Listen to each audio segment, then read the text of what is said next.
Right on, folks. Keeping on. We've got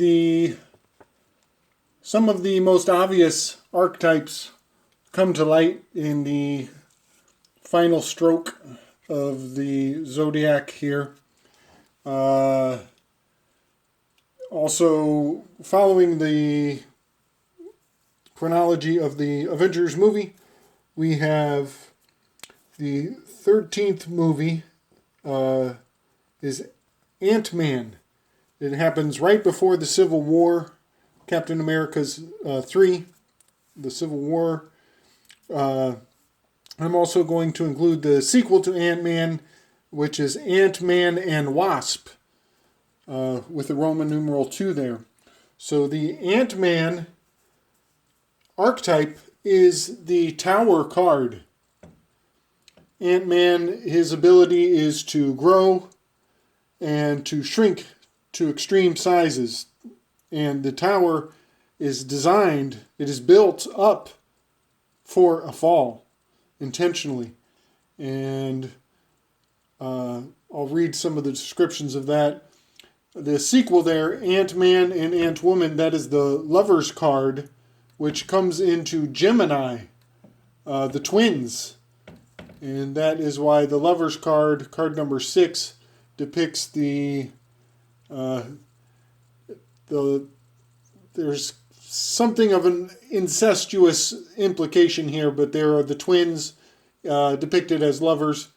That's a cultural quirk. But let me read the description of the tower here. The Tower card, number 16. Ruled by Mars, the Roman god of alchemy, lightning strikes the tower, and its golden crown crashes earthward. Outmoded structures are smashed cleanly, leaving the way open to complete change.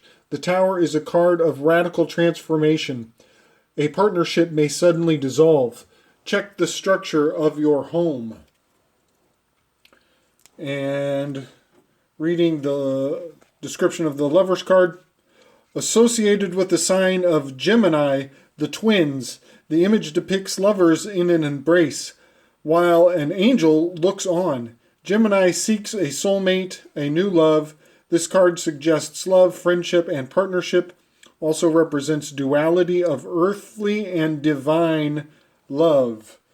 So that duality of earthly and divine, that's the ability to grow down to the earth or expand skyward like a giant. So just a couple quick confirming images from the movies. Starting with the tower, Ant-Man. Here we have at one point, an entire building is shrunk down to luggage size.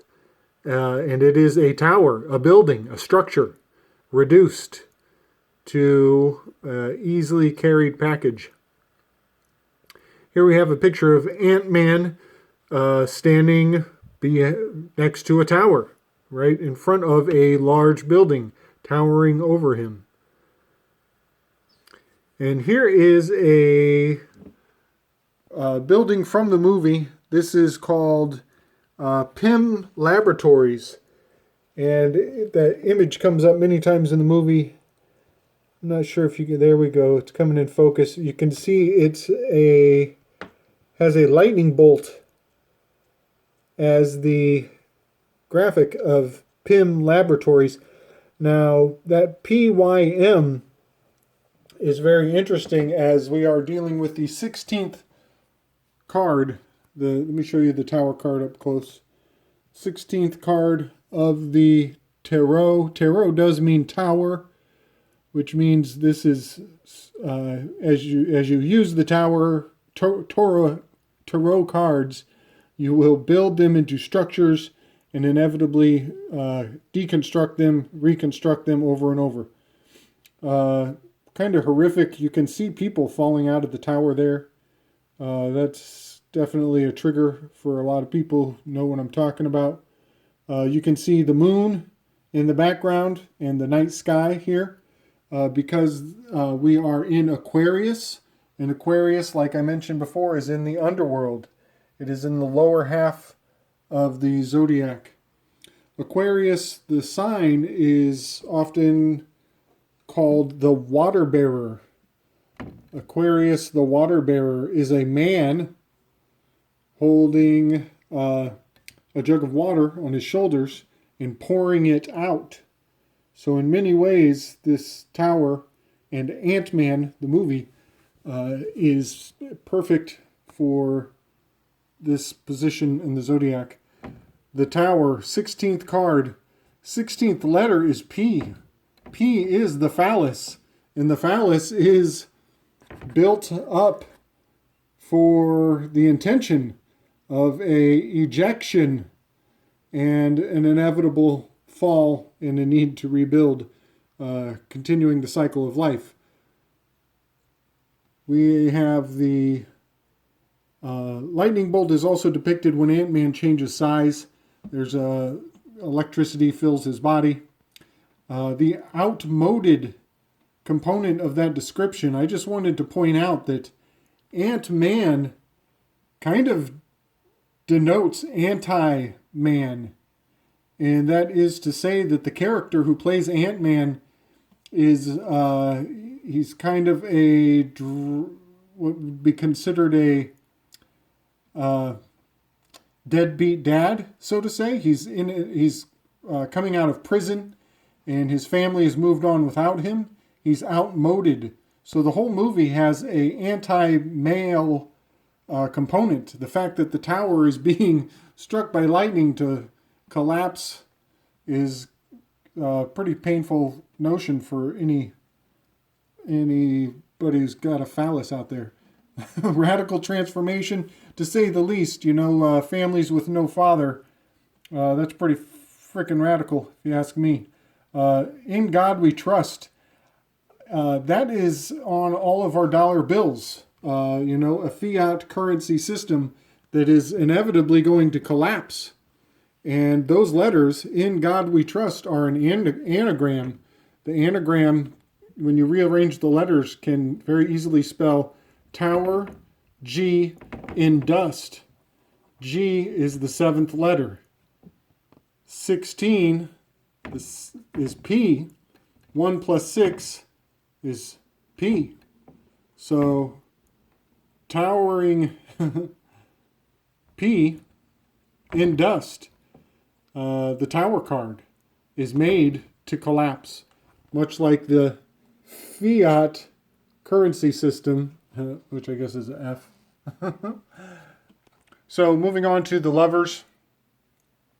I'll show you the card very quickly. Here they are holding each other, and the lovers are... Well, I guess I already read about that. Well, I'm going to point out some of the correspondences in the archetype itself. 6th month, Gemini. Mini, M-I-N-I, and that's miniature. That is their ability, is to become incredibly small. One of the titles of the show is Nano Battle, Ant-Man and Wasp Nano Battle, which some people would say we're in a nano battle right now with some of the injections that are going around. But this is Ant-Man and Wasp 2, and that Roman numeral 2 is II, Gemini, and the symbol for Gemini is very much like a Roman numeral 2. So one more point before we move on is the release date. The release date was 7/6/18, which you add all those numbers and you'll get 22, the master builder number. But also I just want to point out 7 is the number of the tower. Remember, 16 1 plus 6 is 7. So you have the tower. 6 is his sexy wife, the wasp. 1/8, that's the number of opposition, 180. So these are two opposites bound together in that number 1/8, R, reverse. They are the reversing roles. And then you have that 22 Master Builder. It is the 19th movie of the Avengers series. And there we have again the 1 and the 9, the two opposites coming together in an alchemical wedding. So that's about it for that one, folks. Moving on. Thank you for joining. Go ahead, give me the thumbs, and tell me what you think. Much love.